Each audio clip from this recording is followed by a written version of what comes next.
Recording in progress. Are you ready, Betty? Yeah, let's go, girl! Bon, alors Betty, merci d'être avec nous aujourd'hui. Avec plaisir. Pour cette interview Inspire the Change.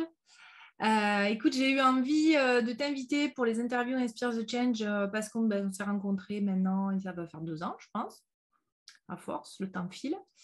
Et donc, tu es spécialisée dans l'accompagnement plutôt des femmes, même si tu es psychothérapeute de formation et que donc tu accompagnes les hommes comme les femmes. Et les enfants, peut-être? Est-ce que tu fais aussi... Tout à fait. Voilà. Même dès la naissance. Même dans le ventre de maman. Voilà. Et c'est vrai que dans ta façon d'accompagner, dans toi, ton développement de toi-même, j'ai pas envie de dire personnel parce que développement personnel, ça serait que souvent c'est connu comme un côté travail sur soi, mais voilà, dans ton développement en tant que personne, tu as un côté engagé. Et donc, j'avais envie de t'interviewer sur cette thématique qui m'est chère, puisque finalement, on est quand même tous engagés d'une façon ou d'une autre. Et c'est ça que je trouve intéressant dans les interviews Inspire the Change, c'est qu'on peut voir comment il y a une myriade de manières de s'engager dans le monde, de le changer à sa manière, et que ce n'est pas forcément l'engagement classique aux barricades ou dans les médias. Toi, tu es quelqu'un d'assez discret, même si vous pouvez la retrouver sur Instagram surtout. Et finalement, il y a quand même... moi, je trouve que quand tu dis que tu es réservé, je dis, ah, quand même, tu oses faire des trucs, moi, j'ose pas. Donc, Ça surprend les gens en général, oui. Tout est toujours relatif. Voilà, donc l'engagement aussi, il est tout relatif parce qu'en fait, il diffère selon chaque personne. Est-ce que tu me répondrais, évidemment tu vas me répondre, à la question qu'est-ce que c'est l'engagement pour toi, et est-ce que tu pourrais te considérer comme militante et, ou d'autres mots, ou d'autres manières de le formuler?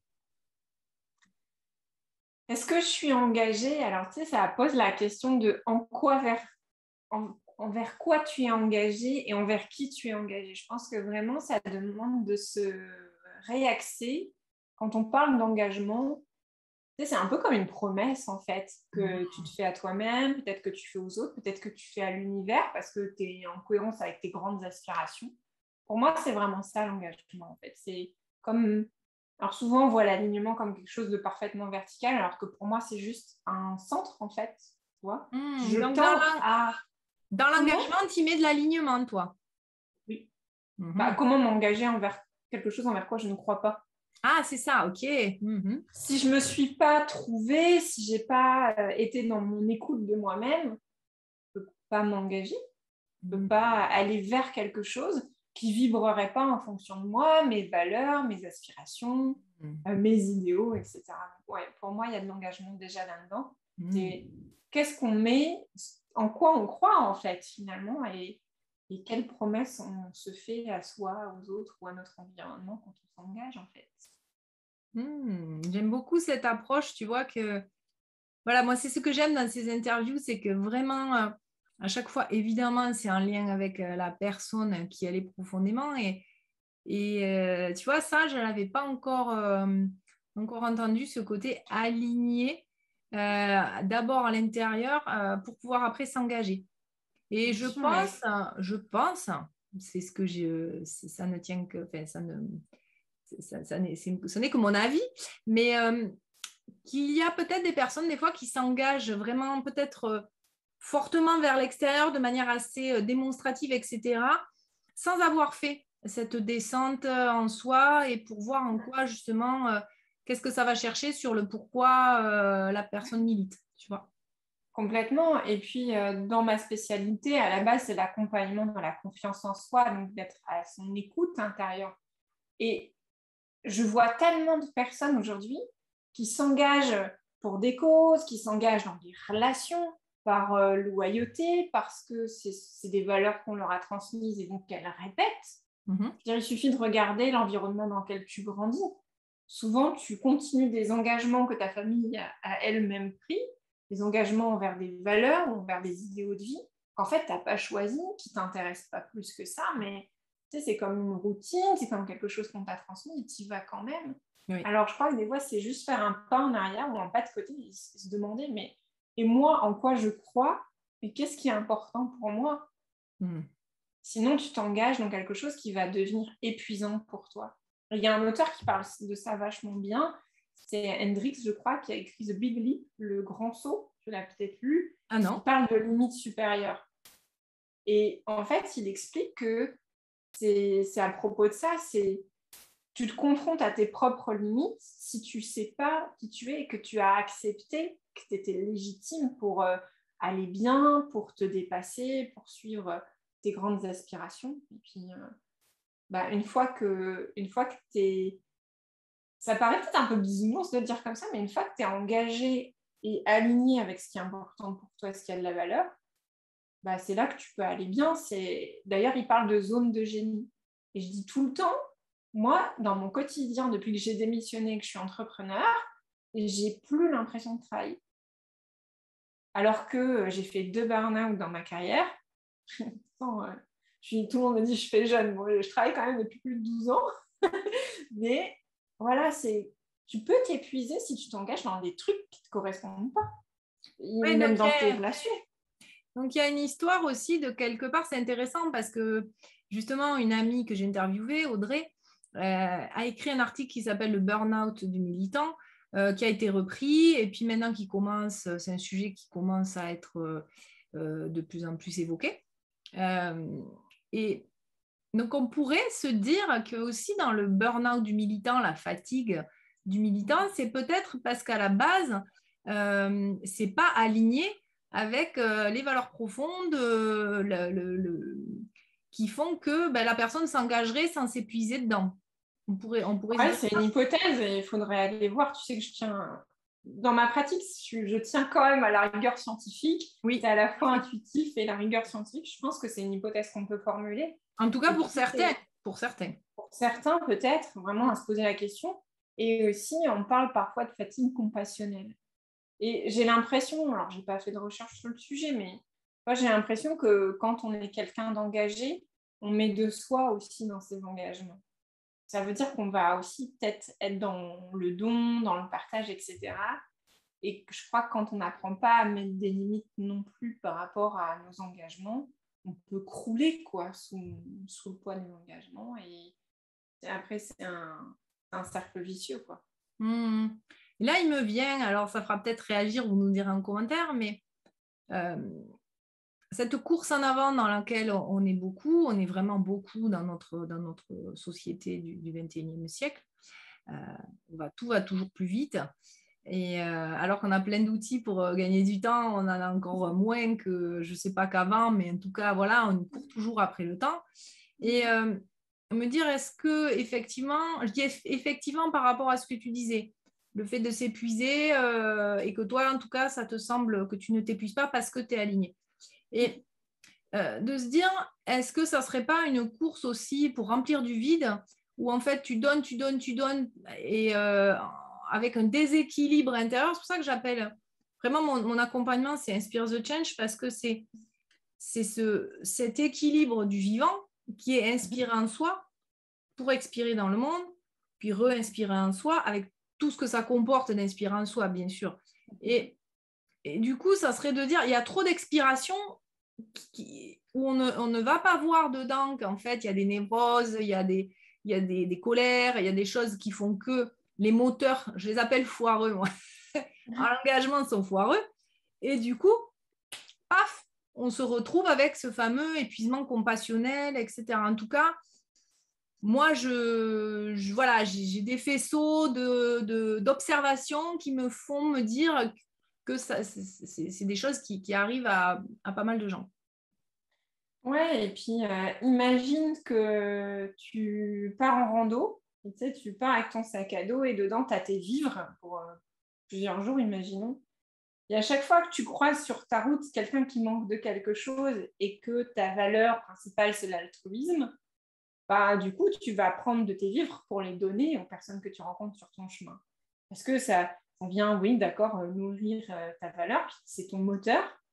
Mais à un moment donné, c'est juste de recentrer et de se dire, OK, là, je donne, à un moment donné, peut-être que mon sac, il va être vide. Donc, parfois, si tu donnes, au bout d'un moment, il n'y a plus rien dans ton sac à dos.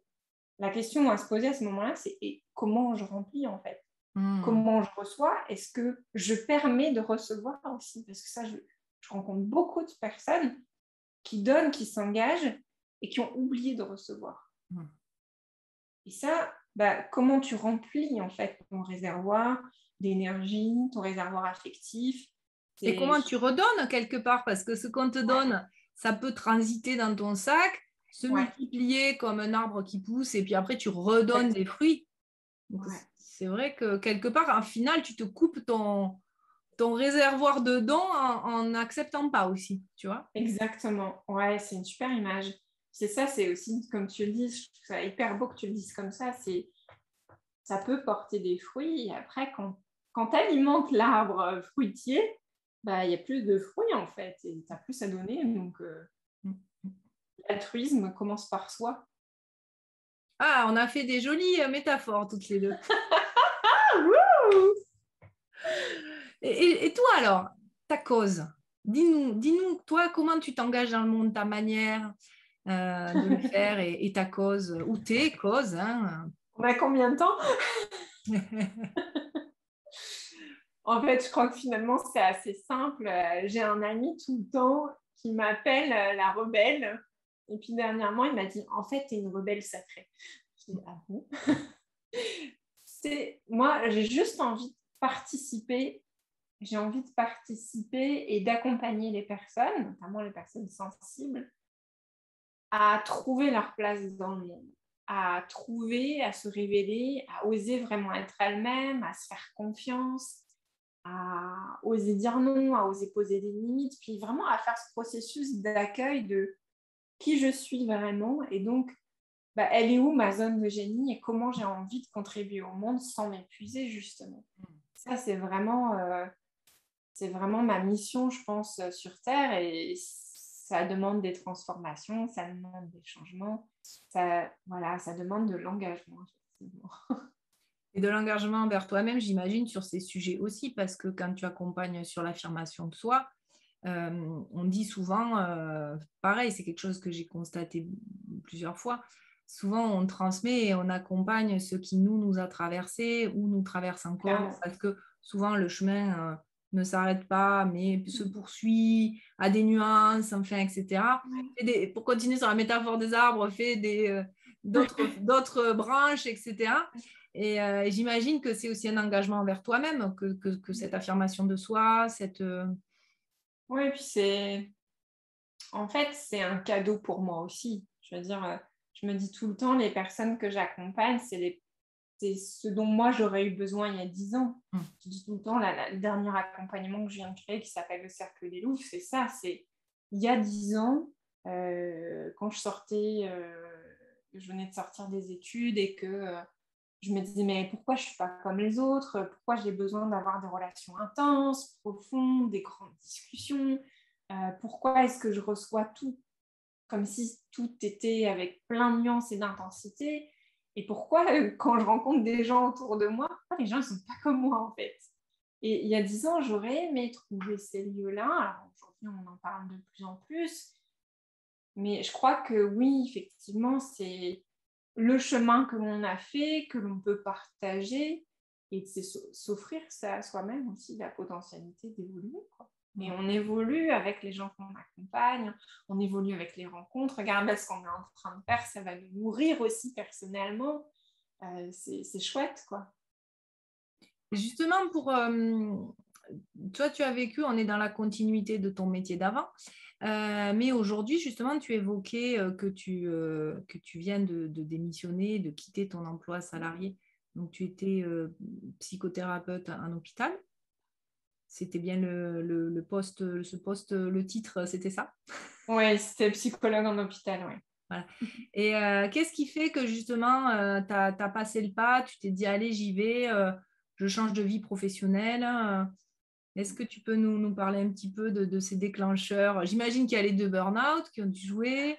Il y a ton cheminement personnel, mais voilà, justement. Oui, c'est ça. Je pense que, après, ça semble un peu bateau, mais Je pense que la naissance de mon enfant a changé beaucoup de choses. Ça m'a vraiment obligée à me réaxer vers ce qui était important pour moi. Et je me suis rendu compte que ce qui était important pour moi, c'était la liberté. C'est vraiment une valeur forte pour moi depuis toujours. C'est liberté, créativité, bienveillance. Puis, tu sais, faut que ça bouge. On en a déjà parlé plein de fois toutes les deux. J'ai des idées à la minute. Quand je pense à des ateliers que je peux créer en ligne, je pourrais en créer 10 par mois parce que ça ne s'arrête jamais dans ma tête. Et comment tu veux aller bien au travail quand t'es... Et je remercie ce travail parce qu'il m'a permis de grandir, il m'a permis de m'acheter ma maison, enfin, tu vois, il m'a permis plein de choses, il m'a mise en sécurité. Mais à un moment donné, c'est de se dire, est-ce que quand je vais travailler, est-ce que c'est ma zone de génie? Et est-ce que du coup, ça m'énergise ou est-ce que ça me coûte? Et à partir du moment où tu poses le constat que ça te coûte plus que ce que ça t'énergise, bah, c'est que tu n'es pas au bon endroit, en fait. Et ça a vraiment été tout un processus de constater que, bah non, quand tu te lèves le matin, tu y vas parce qu'il faut y aller. Et oui, il y avait quand même du plaisir, parce que dans toutes les personnes que j'ai accompagnées toutes ces années, j'ai eu du plaisir à les accompagner. Mais il me manquait quand même quelque chose qui correspondait à mes valeurs et à mon besoin de liberté et de créativité. Donc, bah, à un moment donné, tu peux plus mettre la tête dans le sable. Bah justement, sinon, ça t'en coûte ta santé.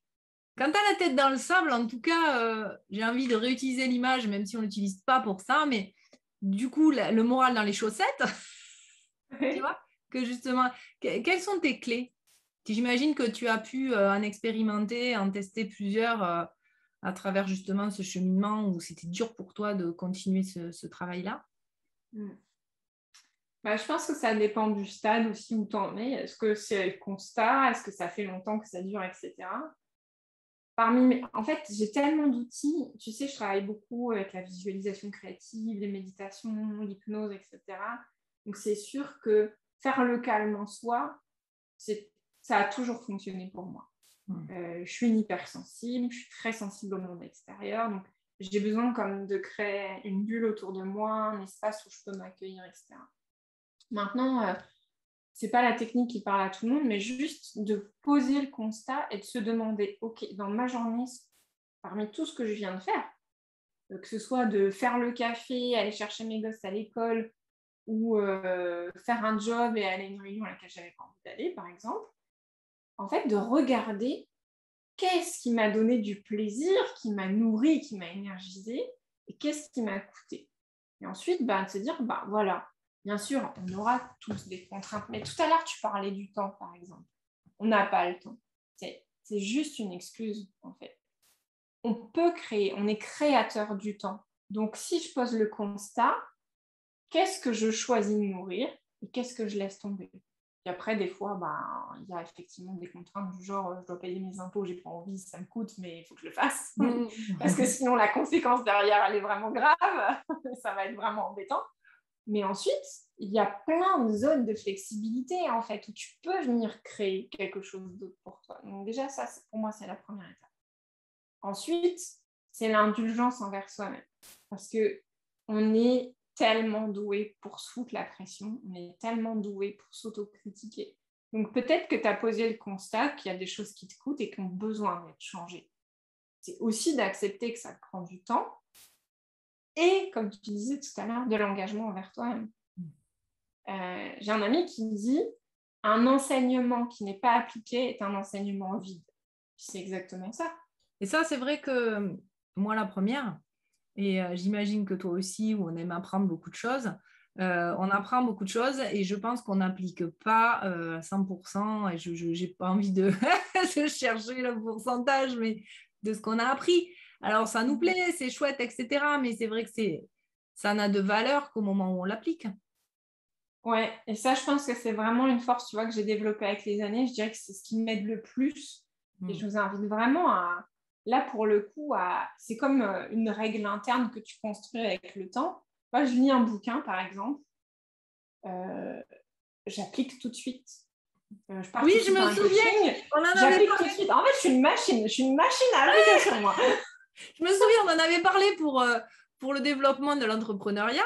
Et puisque donc, chers tous et toutes et tous, on se connaît via l'entrepreneuriat, toutes les deux. Et c'est vrai, je disais, purée, mais Betty, c'est incroyable tout ce que tu fais sur Instagram, les réels et tout. Machin. Et je dis, ah, mais non, mais moi, je réfléchis pas. Hein. On me dit, il faut faire ça, moi, j'y vais. Donc, effectivement, on t'applique beaucoup. Ouais. Et j'ai une petite idée sur le défi que tu pourrais lancer. Enfin, on va voir ce que tu vas proposer. Ça marche. Et je crois qu'il y a quelque chose là. Génial. C'est ça, je pense que tant qu'on n'a pas expérimenté les choses et qu'on reste dans le mental, on n'a pas l'occasion de voir est-ce qu'on est sur le bon chemin ou pas.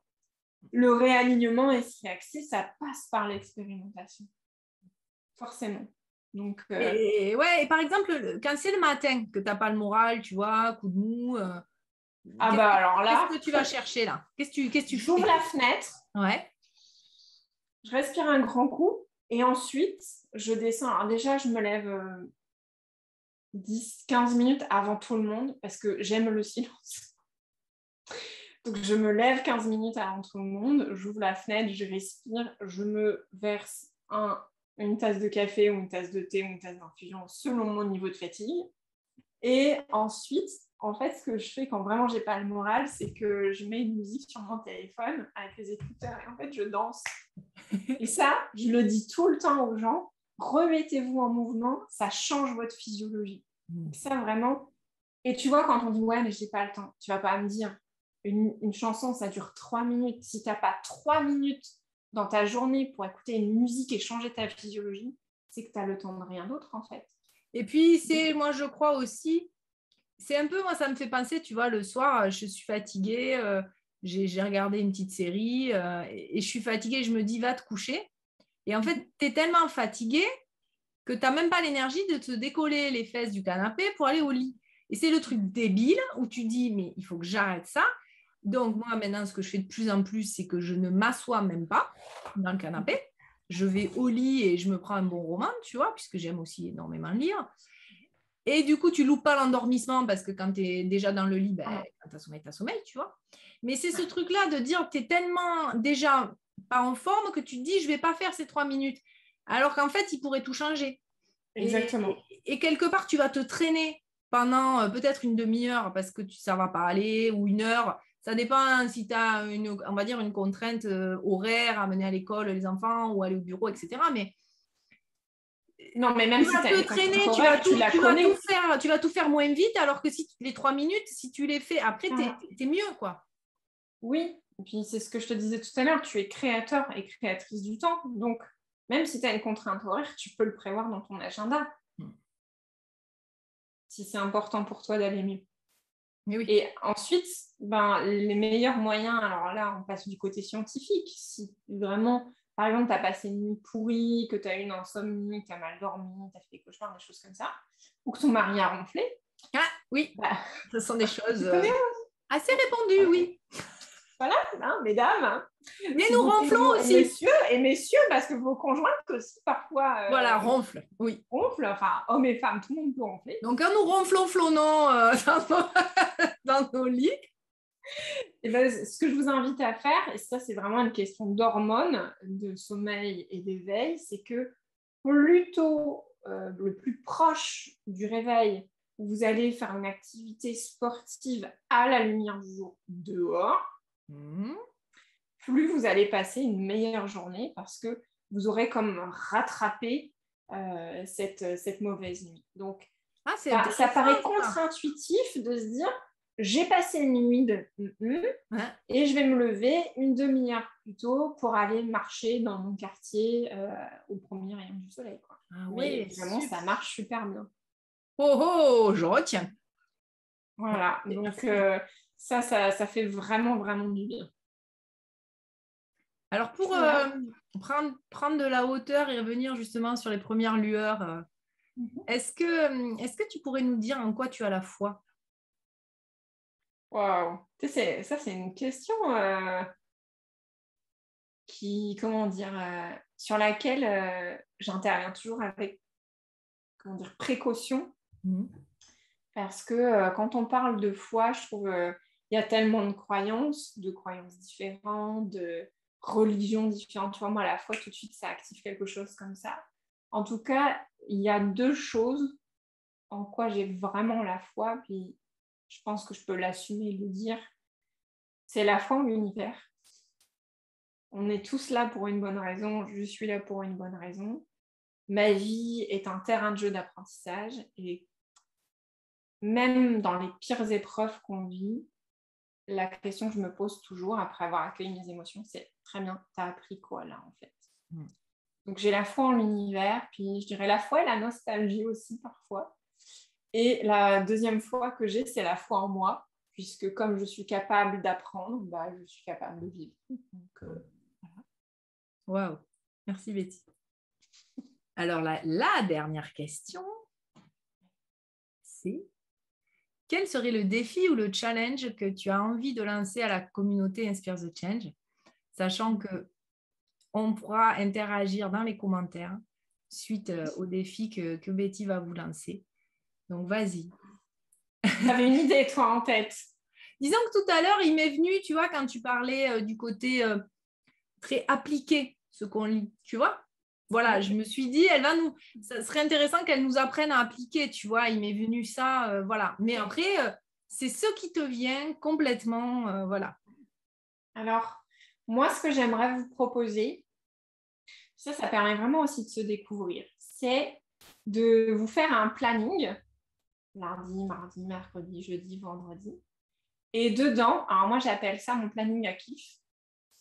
Tous les jours, en planning de kiff, quoi, ouais, de voilà. Plaisir, ouais. Exactement. Tous les jours, je vous invite à prendre ces fameuses 3 minutes que vous dites que vous n'avez pas le temps pour X, Y, Z.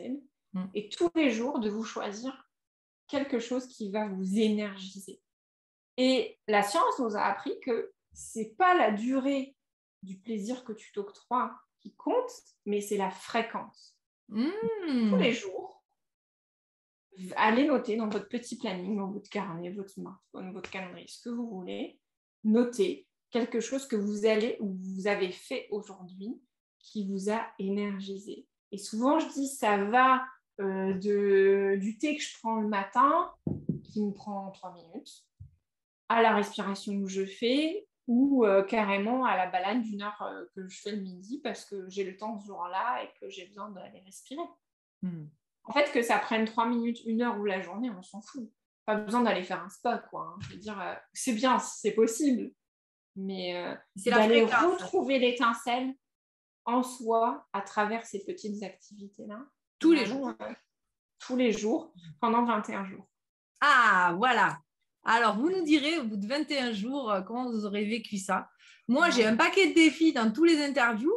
Je plaide coupable. Je ne les applique pas en le temps où je fais les interviews, mais je me dis que je vais jouer le jeu quand les interviews donc, sont mises en ligne. Chaque mise en ligne, de dire, je vais me faire un développement personnel, entre guillemets, à chaque... je vais profiter moi-même, finalement, de ce que, je vous transmets à toutes et tous. Mais c'est vraiment de se dire, OK, je ne me laisse pas le choix, en fait. Quand même, ce serait fou de se laisser le choix pour un truc qui va nous apporter du bien-être. Mais des fois, on est étranges, hein, les êtres humains. Donc, ne pas se laisser le choix, là, je choisis un truc par jour et vraiment essayer de regarder déjà ce que vous aimiez faire avant que, par exemple, vous ne faites plus. Moi, je me souviens, à la naissance de mon bébé, j'adore me faire les smoule, truc de fille de base. Et genre, pendant 1 an, je ne l'ai pas fait. Et quand j'ai recommencé à regarder où j'en étais, etc., j'ai remis de la conscience sur comment je me sentais, ce qui me coûtait, ce qui m'énergisait.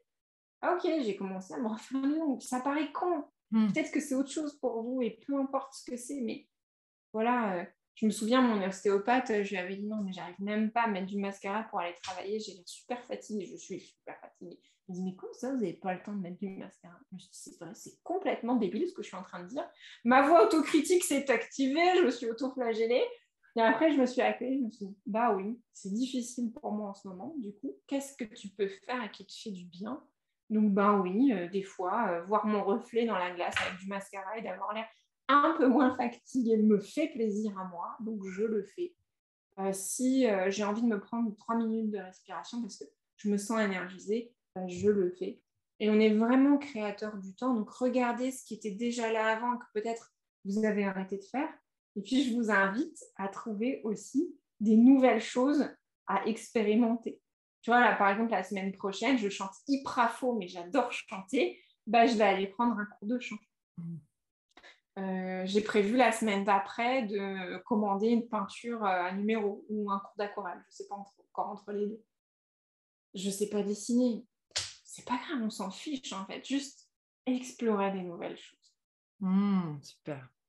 Voilà. Merci pour ces exemples en plus. Avec plaisir. Merci beaucoup, Betty. Merci Avec à toutes et plaisir. tous. Merci à toi. Oui. Merci à toutes et tous d'avoir été avec nous pour cet échange inspirant. Et on vous attend dans les commentaires. Vous retrouverez aussi toutes les infos sur Betty dans le descriptif. Voilà. Vous pourrez de toute façon la trouver sur Google ou sur Lilo ou sur Ecosia, sur votre navigateur préféré en tout cas. Et puis, vous pourrez retrouver Betty dans d'autres événements avec moi parce qu'on sait qu'on fait des choses ensemble. Voilà. Complètement. À se Avec suivre. grand plaisir. Et puis, n'hésitez pas si vous avez des questions ou des retours, je les prends avec grand plaisir. À bientôt, Betty. À bientôt, Anne. À bientôt, tout le monde. À bientôt.